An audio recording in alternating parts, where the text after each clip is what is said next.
Friends, welcome to commerce studies. आज हम इस वीडियो में डिस्कस करेंगे कैपिटल स्ट्रक्चर का जो पार्ट रह गया था। ठीक है, वो हम इस पे डिस्कस करेंगे। कैपिटल स्ट्रक्चर का मैंने आपको मीनिंग करवा दिया था, कैपिटल स्ट्रक्चर का मीनिंग। उसके बाद में हमने डिस्कस कर लिया था कि इसकी 4 थ्योरीज होती हैं। उस वीडियो में मैंने आपको 2 थ्योरीज के बारे में डिटेल में बता दिया था। और आज वो कौन सी 2 थ्योरीज थी? वो थी net income approach and net operating income approach. जो नेट इनकम अप्रोच थी उसमें हमने ये पढ़ा था कि जो हम अगर हमारे कैपिटल स्ट्रक्चर के अंदर डेट यूज़ करते हैं तो डेट यूज़ करने की वजह से जो है हमारे वैल्यू फर्म जो है वो पे इम्पैक्ट पड़ता है। ठीक है, फिर हमने नेक्स्ट थ्योरी पढ़ी थी नेट ऑपरेटिंग इनकम अप्रोच। उसमें हमने पढ़ा था, मैंने आपको लर्न करवाया था NO से। ठीक है, नेट ऑपरेटिंग मतलब NO से कि नो मतलब नहीं इम्पैक्ट पड़ता। ये थ्योरी ऐसा बोलती थी कि नहीं पड़ता। अब 2 थ्योरीज हमारी हो चुकी थी। आज हम इसमें डिस्कस करेंगे third theory, that is traditional approach. Okay, चलो हम ट्रेडिशनल अप्रोच स्टार्ट करते हैं। ठीक है, तो जो हमने 2 थ्योरीज पढ़ी थी उसी की तरह जो ट्रेडिशनल अप्रोच है ये उन 2 थ्योरीज की इंटरमीडिएट है। किन की इंटरमीडिएट है? नेट इनकम अप्रोच की और नेट ऑपरेटिंग इनकम अप्रोच की। ठीक है, जो ट्रेडिशनल थ्योरी है इन दोनों के बिटवीन है। मतलब कैसे? देखो, ये थ्योरी बोलती है कि अगर हम अपने कैपिटल स्ट्रक्चर के अंदर, ठीक है, अगर मैं अपने कैपिटल स्ट्रक्चर के अंदर, जैसे कैपिटल स्ट्रक्चर है, ठीक है, उसके मैं अंदर क्या करती हूँ, ठीक है, डेट यूज़ करती हूँ। ठीक है, कैपिटल स्ट्रक्चर के अंदर मैं डेट यूज़ करती हूँ।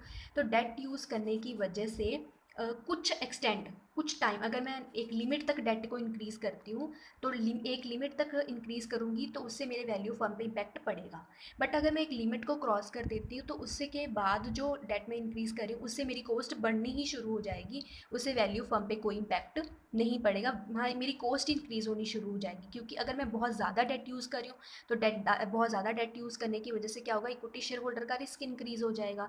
अगर रिस्क इंक्रीज़ हो जाएगा तो वो ज़्यादा डिमांड करेंगे। अगर वो ज़्यादा डिमांड करेंगे तो क्या होगा, कॉस्ट ऑफ कैपिटल जो है, ओवरऑल कॉस्ट ऑफ कैपिटल है, वो बढ़ जाएगा। ठीक है, तो इसका मतलब ये थ्योरी कहती है कि अगर आप डेट इनको इंक्रीज़ करके अपनी वैल्यू फर्म को इंक्रीज़ करना चाहते हो तो बट वो एक कुछ लेवल तक ही हो सकता है, उसके बाद वो नहीं हो पाएगा। ठीक है, तो ये इंटरमीडिएट है दोनों थ्योरीज़ की। ठीक है, नेट इनकम अप्रोच की और नेट ऑपरेटिंग इनकम अप्रोच की। मैं इसको आपको एक डायग्राम के साथ ही बता देती हूँ, देखो। ठीक है, इस यहाँ पे हमने लिखा हुआ डिग्री ऑफ लीवरेज। क्या है ये? Degree of leverage. एक्सेस पे, वाई एक्सेस पे है कॉस्ट ऑफ कैपिटल। क्या है? कॉस्ट ऑफ कैपिटल है। ठीक है, तो डिग्री ऑफ लीवरेज का मतलब है मैं कितना डेट बढ़ाई जा रही हूँ।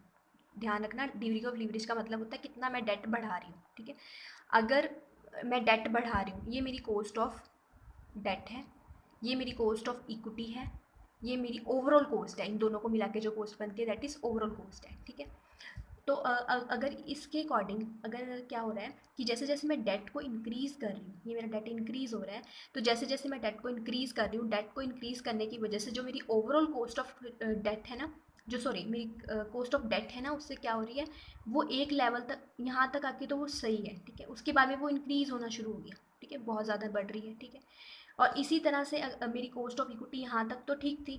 ठीक है, उसके बाद में वो एकदम बहुत ज़्यादा बढ़ना शुरू हो रही है। ठीक है, अब इसका इसका इस डायग्राम का मेन ऑब्जेक्टिव क्या है बताने का, कि ये डायग्राम ये बोलती है कि देखो आप इन दोनों को छोड़ के सिर्फ इसको देखो। ठीक है, ये cost, overall cost of capital है। ओवरऑल कॉस्ट ऑफ कैपिटल क्या कह रही है कि यहाँ तक अगर मैं इतना डेट यूज़ कर रही हूँ, यहाँ तक मेरी जो है ओवरऑल कॉस्ट ऑफ कैपिटल कम हो रही है। ठीक है, अगर मैंने डेट को यहाँ तक बढ़ा दिया, ठीक है, तो मेरी कॉस्ट ऑफ कैपिटल कांस्टेंट होगी। ठीक है, बट अगर मैंने इसके आगे मैं डेट को बढ़ा रही हूँ तो मेरी ओवरऑल कॉस्ट ऑफ कैपिटल बढ़ रही है। आप देख लो ना, आप इन दोनों को भूल जाओ, आप सिर्फ इसको ध्यान रखो।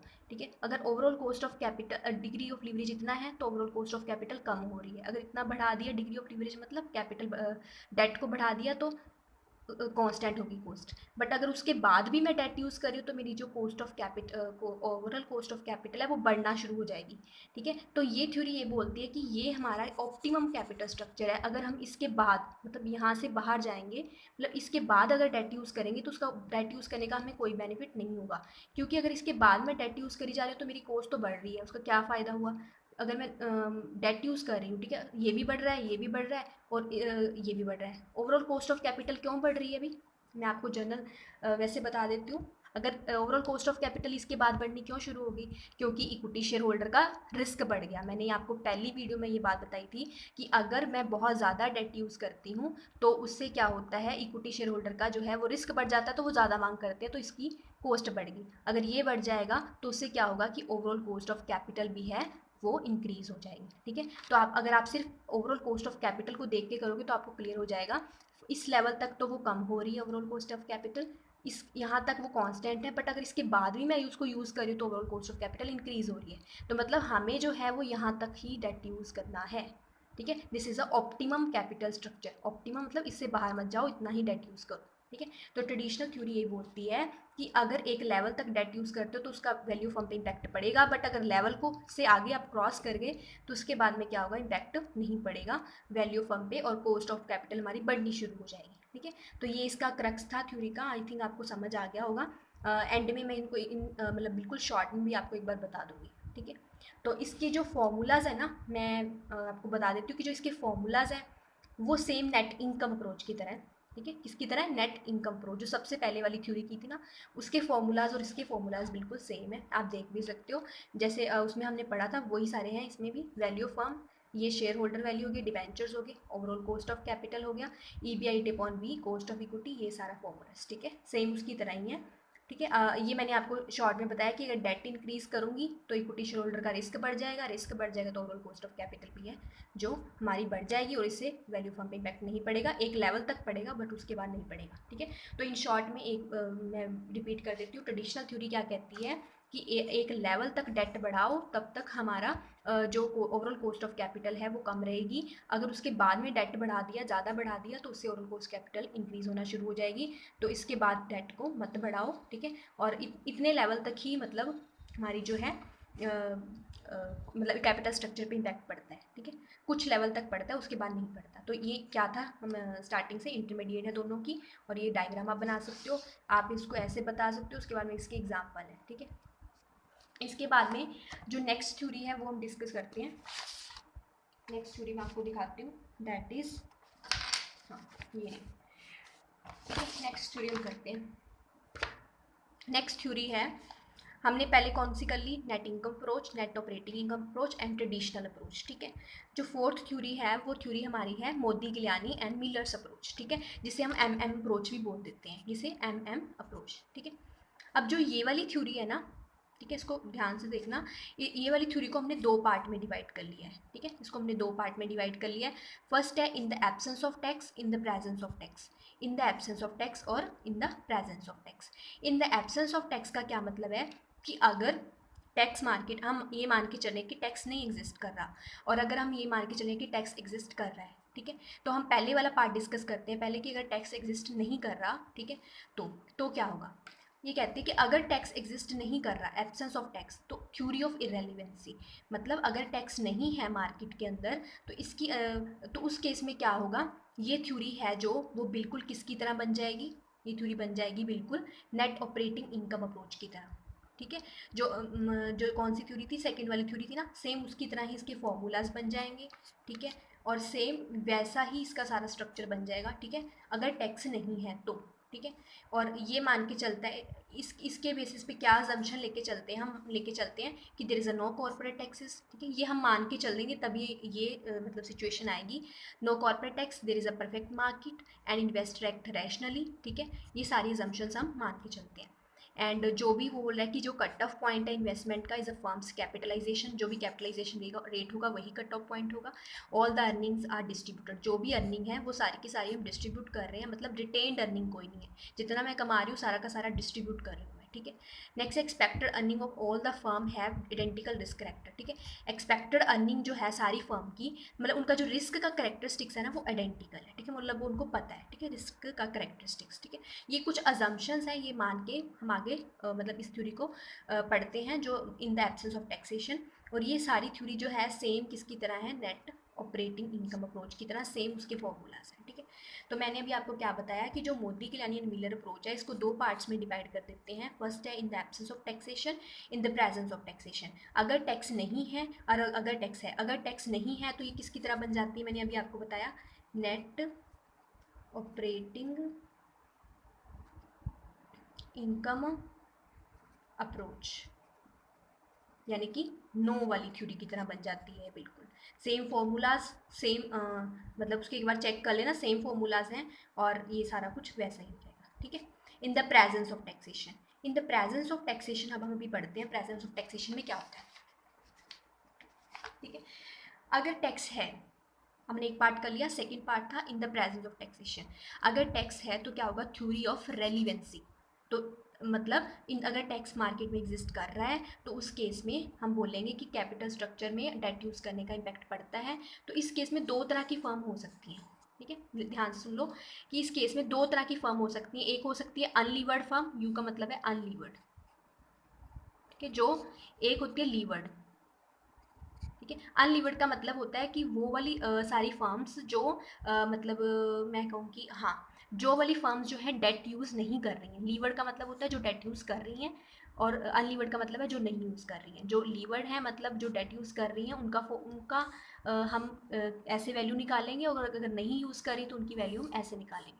अनलीवर्ड फर्म का की जो वैल्यू है वो हम कैसे निकालेंगे, EBIT upon cost of capital, overall cost of capital minus 1 minus tax, ठीक है। ये टैक्स का रेट इसमें से माइनस कर देंगे और वो ओवरऑल कॉस्ट ऑफ कैपिटल करेंगे तो हमारी वैल्यू फर्म किसकी आ जाएगी, मैंने अभी बताया अनलीवर्ड फर्म की, अनलीवर्ड फर्म की वैल्यू आ जाएगी, ठीक है।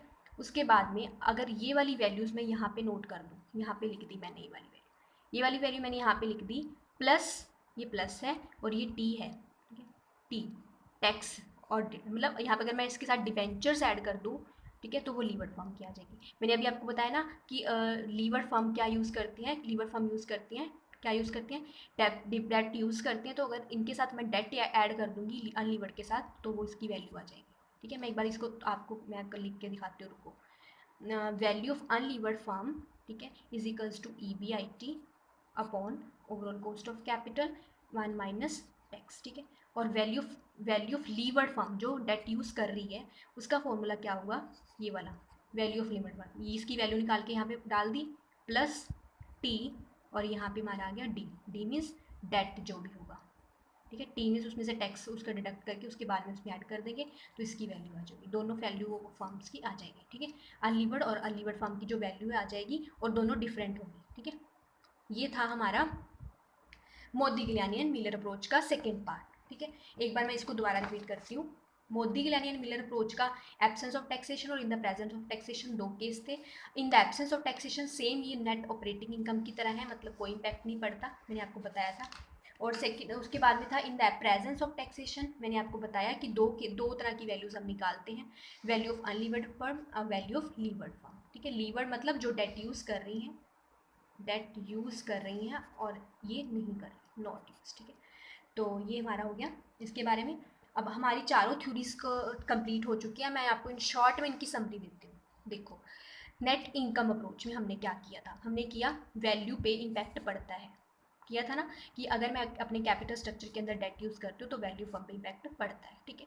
नेक्स्ट हमने किया नेट ऑपरेटिंग इनकम अप्रोच, उसमें मैंने क्या बोला कि इम्पैक्ट नहीं पड़ता, मैंने बताया था NO मतलब NO नेट, NO मतलब नहीं पड़ता, ऐसे याद करवाया था मैंने, और तो कुछ नहीं है इसमें, याद कराने का वे है ये।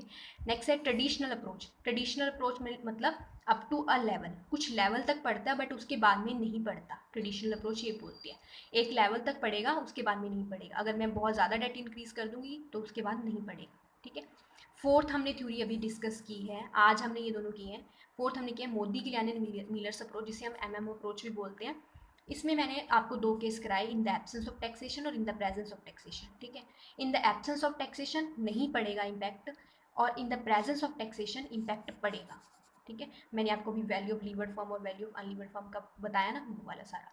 देखो मैं अब आपको ये एक भी लाइक मैं आपको ऐसे बता रही हूँ कि ये जो आप क्वेश्चन आपको लर्न कैसे होगा मैं बताती हूँ।